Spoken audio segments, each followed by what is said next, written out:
MTA is committed to providing you the best in transit, and we're interested in your thoughts about MTA service.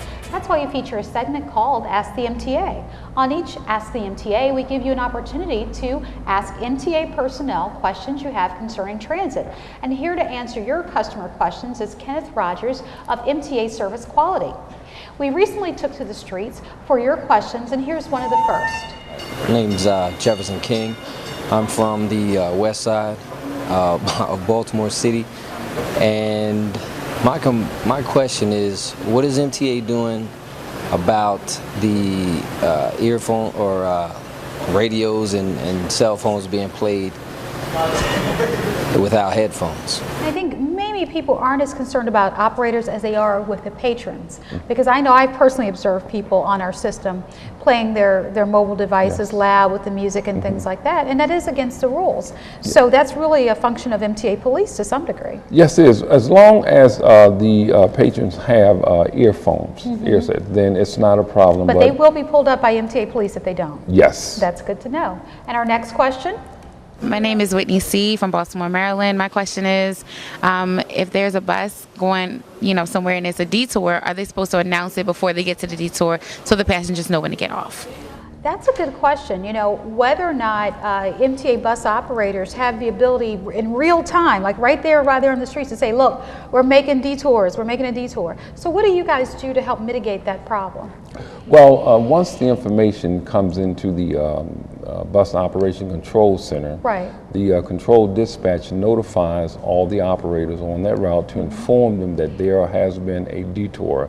The operator has the responsibility to inform the passengers of the detour. So it is a responsibility for them to let folks know we normally we're on Charles, we're supposed to be on Charles Street, but we're over on Calvert Street. So they have to let folks know. Yes. Thank you very much. We'll make sure it gets enforced.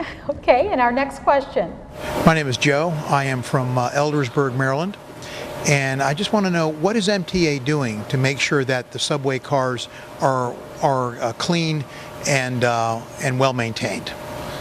It's really hard. I mean, that's a question that doesn't just affect subway cars. It actually happens with buses too.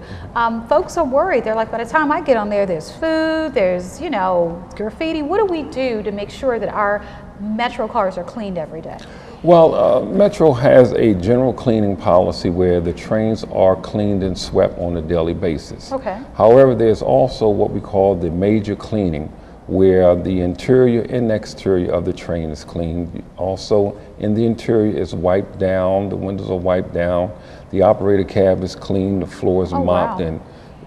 I don't think people even know that much of a cleaning happens, but I guess the biggest thing they don't realize is the level of travel. There are a lot of people who ride our system, and we all know when a lot of folks are on a system, they leave things like newspapers, unfortunately food, they leave those things, so it's hard to keep track when you have thousands of people riding on the system, but we do our best. Yes. I definitely say that. And our next question?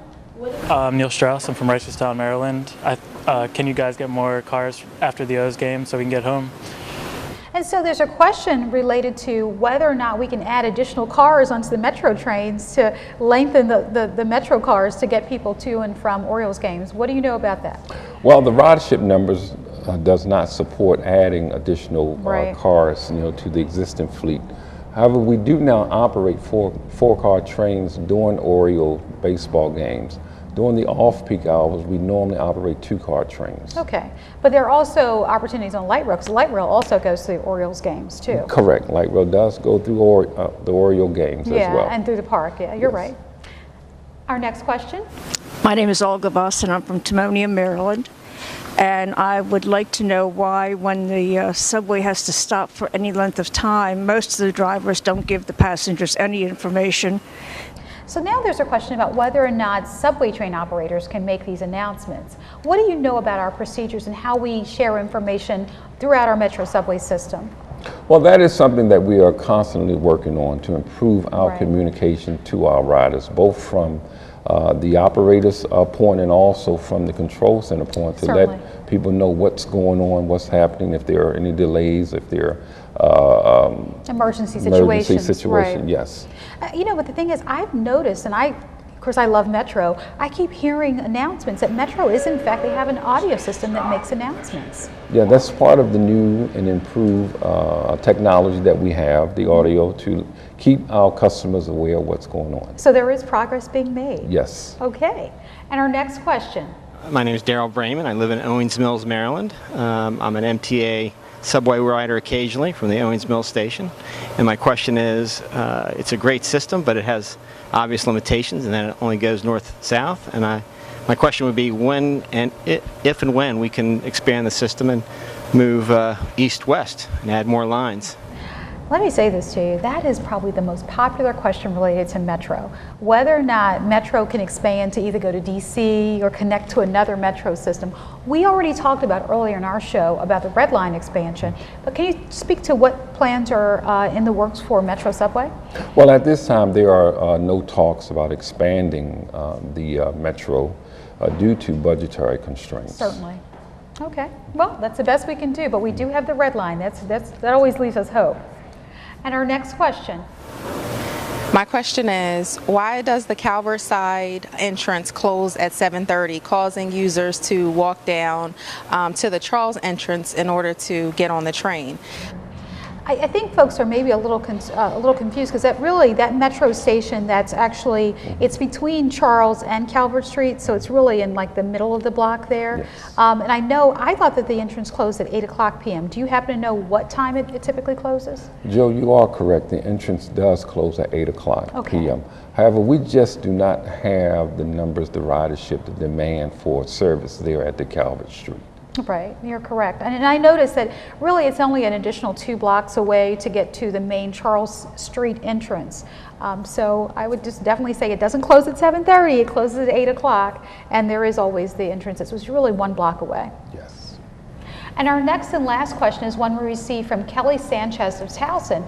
Now Kelly writes, in June I will be riding light rail for the first time to BWI Marshall Airport. And I have several questions. First, what is the light rail fare for travel to the airport? How long is the ride from Lutherville to BWI Marshall Airport? Are there luggage racks on the train for BWI riders? And is there a bag or a suitcase limit for trips on light rail to the airport?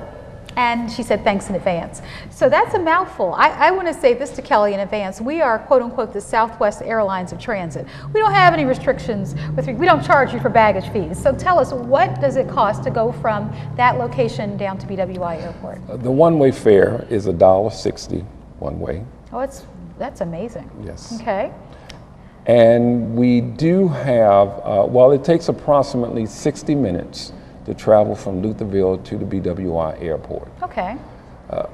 We do have an area on the train where passengers can place their their luggage. Okay. It's in the middle section of the train where they can place their suitcases, their overnight bags, or whatever they're carrying.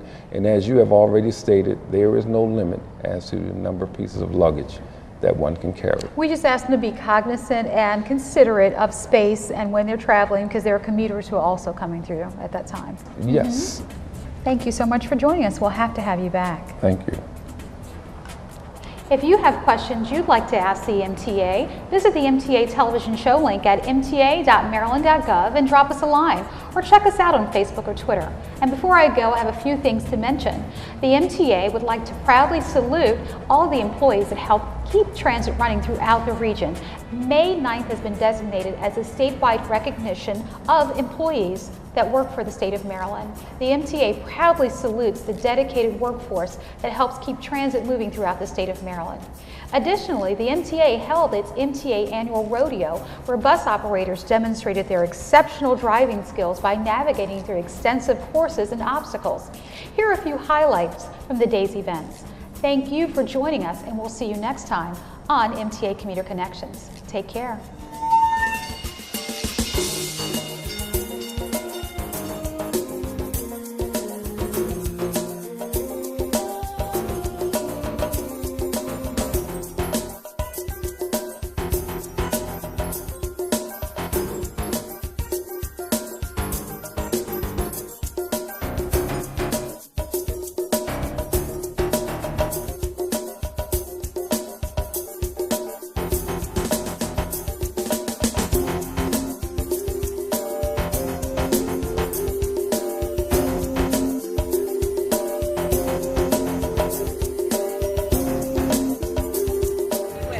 said it's time for us to start demonstrating the skill set of our maintenance crews because they help keep us rolling.